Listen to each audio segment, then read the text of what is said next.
Hi! In front of me is Samsung Galaxy F23, and today I would like to show you how you can manage all vibration settings on this device. Firstly, go into settings. Now you need to click on sound and vibration over here and tap on vibrate right away.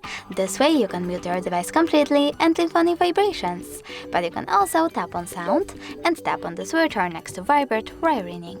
This way you can switch on or off vibrations via incoming calls. After that, scroll down and tap on call vibration pattern. Then select one of those vibration patterns for your incoming calls by tapping on the best one for you, like heartbeat, and going back. You can also select silent to disable it. Then click on notification vibration pattern and do exactly the same. After that, tap on vibration intensity and adjust intensity of touch vibrations by swiping left or right on this slider.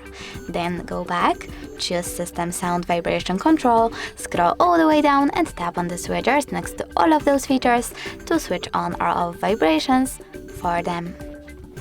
Thanks so much for watching. If you enjoyed this video, smash that like button, comment and definitely subscribe. Bye!